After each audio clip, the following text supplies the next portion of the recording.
Hey guys, Daniel Faust Learn and Live, and joining this opportunity and time for you guys to watch, I am War Hero to Superhero Faust, or Daniel Faust, one of your hosts. Hope you've been watching this week. Sorry if you guys tried to watch yesterday and to see our live. We were so exhausted from going over and getting our show set up, War Hero to Superhero, and hopefully you guys got to watch it. We'll be airing tentatively every Wednesday at 7:30. I'll get the exact times on the website in the next couple of days. So let's go jump into our content that we've been discussing the past couple of days. Boardroom Tornado Leadership. In Dover, Delaware, a couple of days ago, we had a tornado that went over and hit us. And what I've came to realize is this: we have seconds to minutes, literally, to the closet that's over there, to get into a shelter when a tornado happens. The same thing is true for people to shield themselves from your emotions, my emotions too. So here's the tough question I have for you guys. Does your coworkers run for shelter when you enter the room? Because if they do, you might need to ask some of yourself questions. Now, if you went over and watched on Tuesday, we spoke about emotional intelligence, and we highly recommend you go get the book, Emotional Intelligence, because we're hitting this book at 30,000 feet. We're really not diving in. We're just giving you a smattering of what information that can give you the golden grenade moment to go over and to catapult your life. But on Tuesday, we talked about self-awareness, knowing thyself and knowing what I am feeling. Because if I know what I'm feeling and you know what you're feeling, then we can jump into that next topic, which we're talking about tonight, is self-management.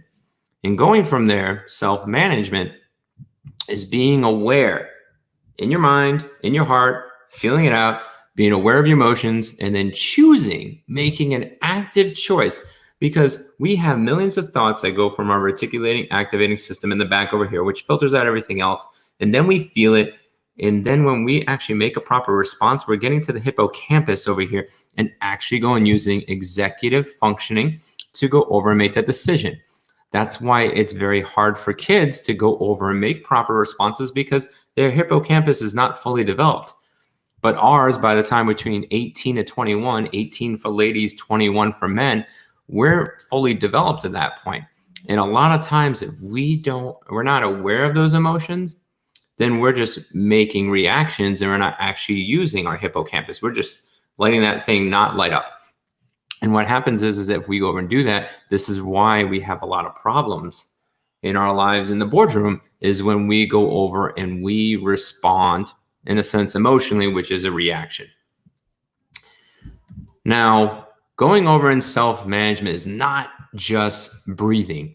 It can go over and work. And we'll talk about one of those techniques, but it's not just that.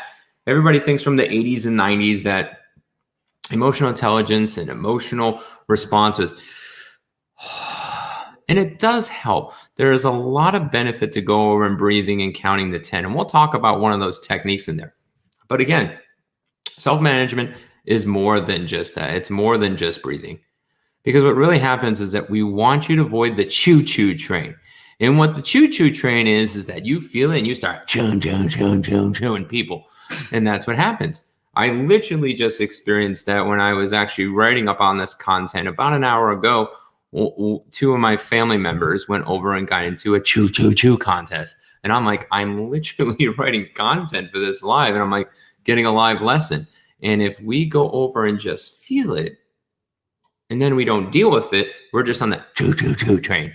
And nobody really wants to be on that choo train. So we want you to get off that choo train to go over and to thrive, because choosing to respond gives at least 3 of these benefits: flexibility to go over and adjust to the situation, focus, because you're actually getting past the emotion and working through the emotion so you can get back on the focus, and then productivity. And especially at this stay-at-home time, we have a great opportunity to go over and to truly be productive and then take those skills and bring them back to the boardroom.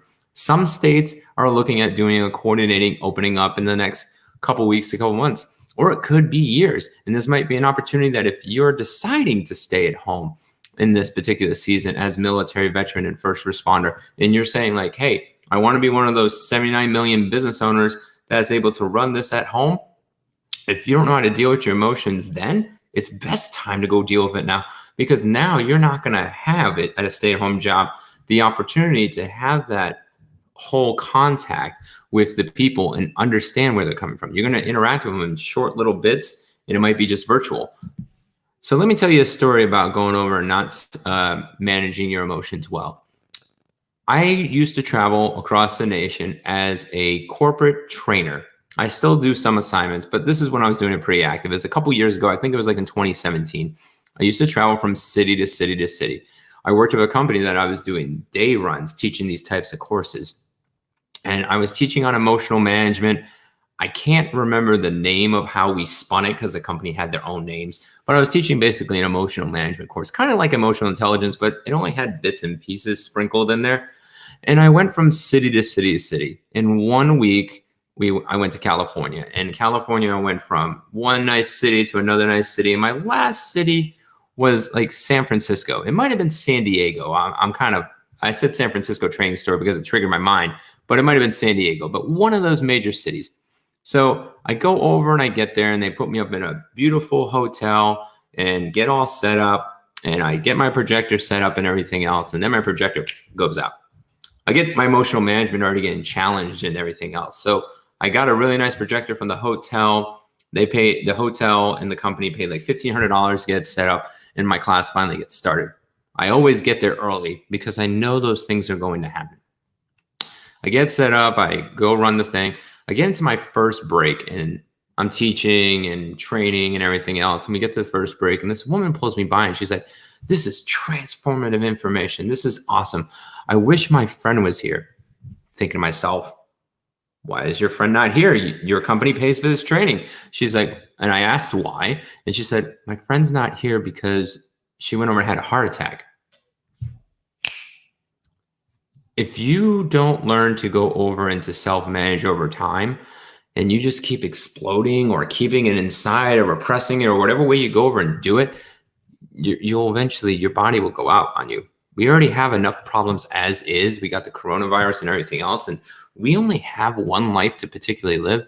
So we need to go over and learn how to manage our emotions well, because being aware is the first major step. If you didn't go watch Tuesday's episode, go over and watch Tuesday's episode to learn how to be there. And if you don't have time and you just want to get straight to the meat and potatoes, go over and get the book, Emotional Intelligence.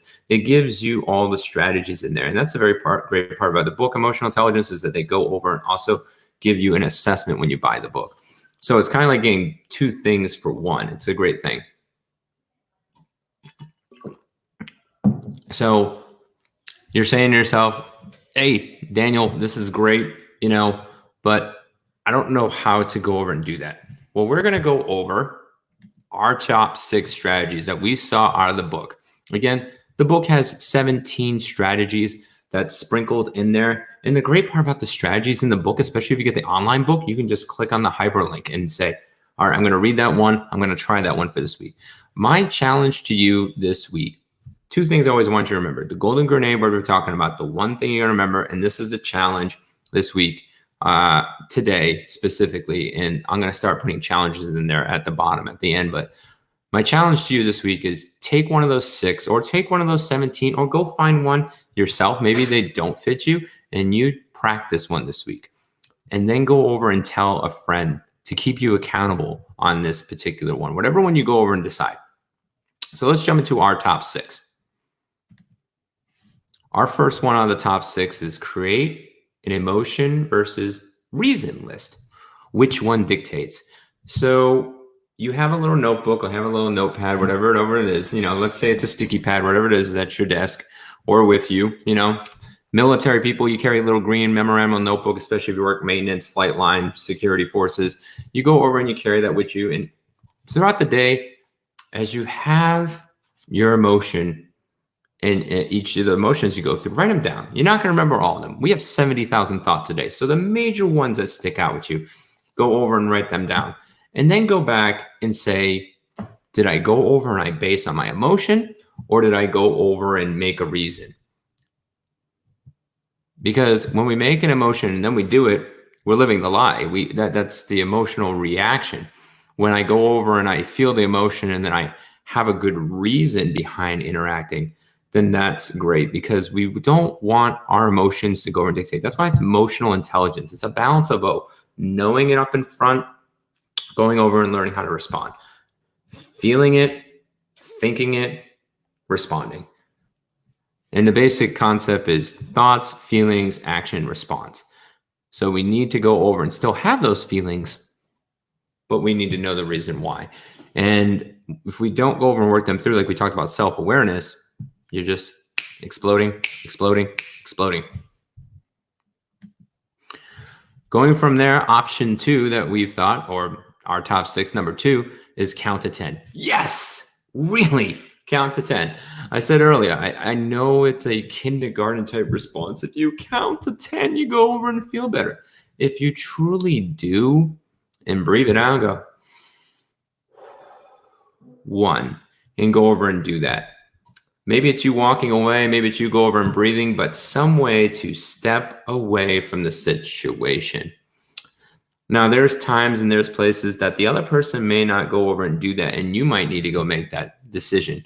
Don't leave that to the person to make the decision. If you go tell them, because that doesn't go work out well. You go decide to go walk away. You decide to take away and go count to 10. Because if you hold it just inside, if later on you never got to 10, you never worked it out, and the person wants to come back, because people like me can't stand being in emotional conflict. So I would be the one coming back to you. If you didn't take that time to count to 10 and I sort of did, but I'm still needing to resolve, then you're not ready. And then it makes it worse. And then vice versa, that if I didn't go look at it and count to 10 and I came up real quick and I wanted to resolve and I just keep pounding it, both of us are wrong in that. In both parties, you're responsible. I'm responsible, but not the individual. We can't make the individual responsible for counting to 10. We can't make the person go over and leave. We need to count to 10. We need to go over and leave. Another one is to smile and laugh more. And depending on who you are, and if you're the person that's flat-faced, this might hurt your face at first.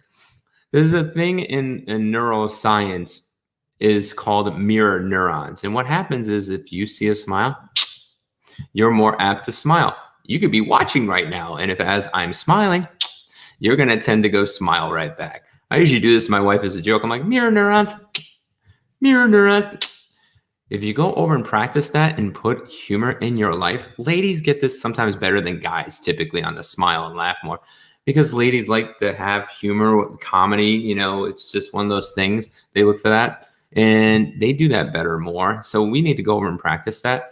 Just us guys, we don't look as good looking as our ladies, but we can still go over and practice. Go over and smile, laugh a little more. It might hurt your face a bit, but it'll go over and get better as it goes along. And then you'll actually feel happier. You'll get that dose, which we'll talk about in a couple minutes. Tip number 4. And again, you can go reference the book on all 17. These are our top 6, is give yourself time each day to problem solve. In an 8-hour work day, a 40-hour work week, we typically only truly are productive on average 5.5 hours.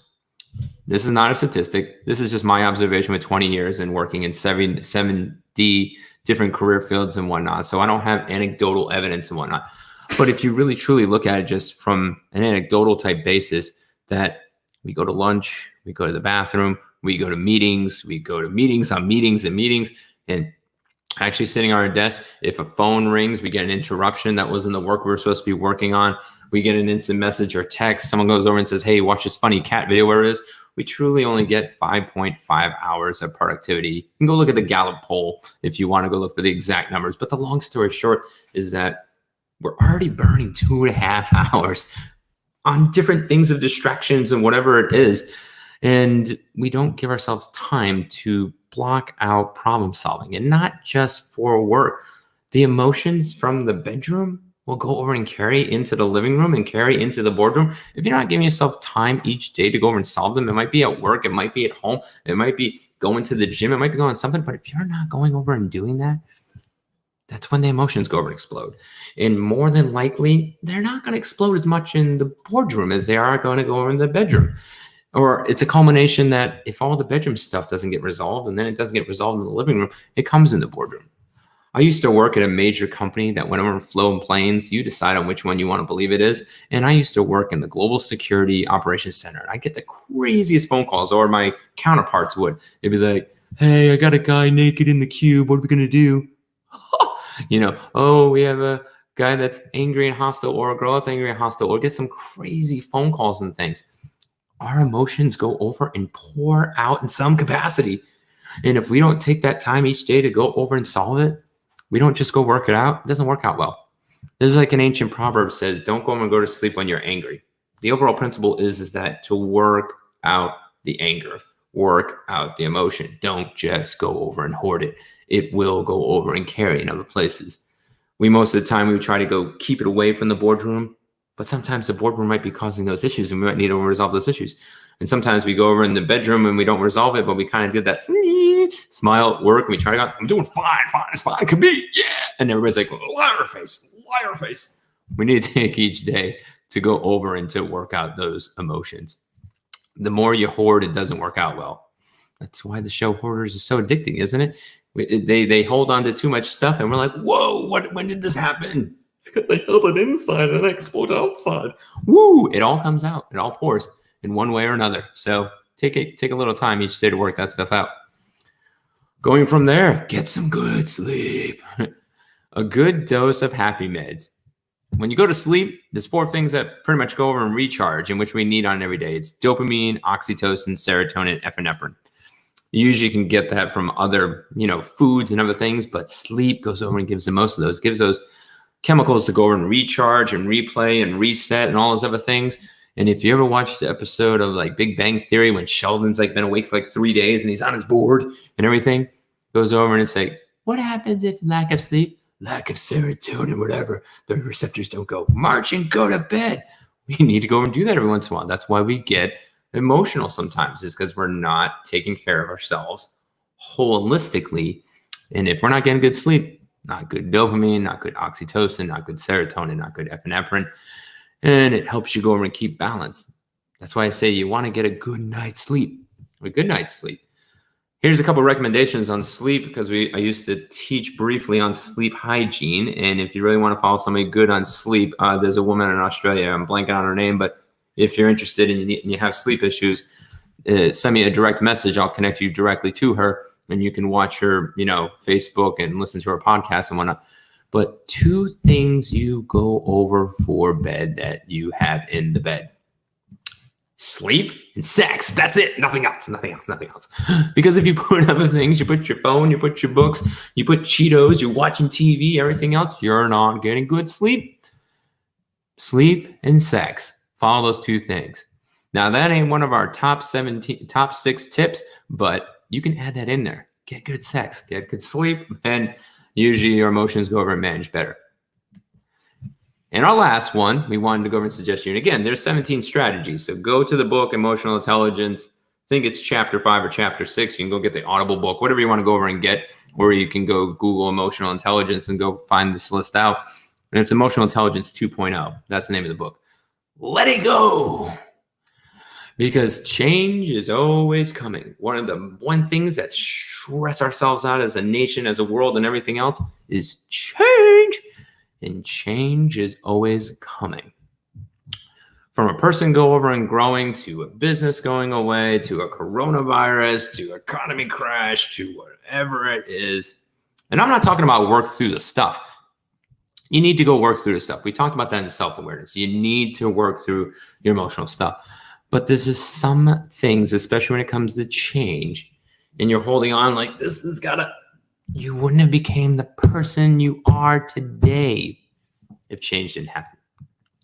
You wouldn't be a cognitive adult to go over and to potentially watch this live and to go over and make that next change. Change is always coming. Have the mindset of a growth mindset to adopt that change. Now, obviously, there's some things you don't want to go over and change, and you got to know your values, and that's a different lesson, different time. But the overall change is coming. Change is always coming. Even my hair is changing. It's getting longer. Gotta find a razor. If anybody knows a good razor that I can get ordered to my house, I need it. So let's go over and jump into the one thing I want you to remember, because 92% is going to be forgotten. So if you just joined on, that one person that's watching, this is the thing you need to go remember, because you might have missed the entire thing. The golden grenade we want to leave you, and Chris Hoffman going over and started this, and I'm coining this, so Chris Hoffman, thank you. The golden grenade. We have more freedom than you realize. So take off those fuzzy pink handcuffs.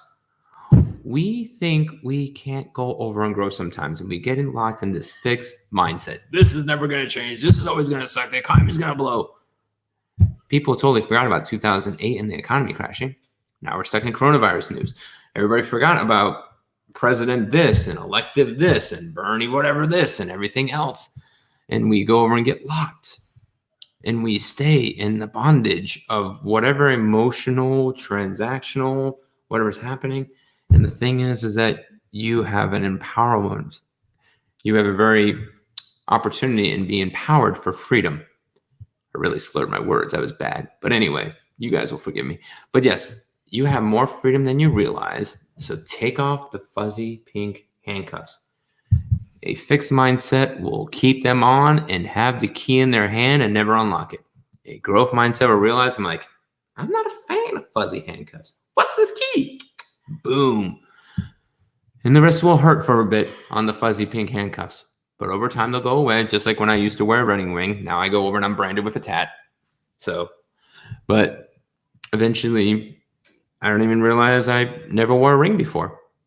I'm totally married. I've been married for 13 years, but I'm just giving you the point that when you take off the mental fuzzy pink handcuffs, they'll hurt a bit at first. You'll be wanting to put them back on, but over time, as you put them away and throw them out and do your mental exercises and figure out what strategies work for you, you'll be more free. And now you can take that freedom, go into lesson on Friday and talking about more social awareness and social management. Well, we're going to combine both lessons. So that is pretty much about it. Let's go to comments to see if you guys have any questions at all. All right. So Sarah went over and said she's at work, so she'll watch after she gets off. And Catherine said, camera looks awesome and your audio sounds great. Sweet. Well, I upgraded to a GoPro also. That will be working tomorrow. So that is pretty much about it, unless you guys have any questions. Because again, this is always on the lives. Dialogue, never a monologue. I know I'm teaching, but do you have any questions, any comments, any concerns, moans, gripes, or complaints? Go over and put them on there. We'll clarify those questions. If we have to go over and clarify them in private, we'll get back to you privately. And lastly, and certainly not least, we are so excited that we launched yesterday our first episode. It came on a little late, so if you guys are watching, it came on a little late. You should be able to guys watch it in a replay. This website, the goal is for us to get it up and rolling in a week, but you'll start going there. You can also go there to go stream our War Hero to Superhero episodes. And each week, we'll dive deep into a topic, either in the bedroom, living room, boardroom, interviewing a War Hero to Superhero. And on our 5th weeks, we'll go into Superhero Sanctum to go over and bring bombshell content for somebody that goes over and helps military veterans, first responders to transform lives. So that is pretty much it. So continue to go over and to keep that website in your head. We're building our branded swag. We're building a brand so we can go over and help you thrive. And then eventually I will not just be the only host. So if you're interested and you want to go be a host on our network, on certain weeks, we'd love to go over and have you. And again, if you are a military veteran, first responder, and you're struggling, marriage, family, leadership, 20 minutes, free, DM me, find me on that social media resource that you're watching on, eventually go to the War Hero to Superhero.tv website, or even call me. I'll start putting my number down so you guys can text. Love to go and connect with you to help you thrive. And lastly, and certainly not least, if you've responded to our call for interviews, I'll be getting back with you tomorrow. All right. So that's pretty much about it. Hope you guys have a blessed Thursday, and we shall see you tomorrow. Have a great evening.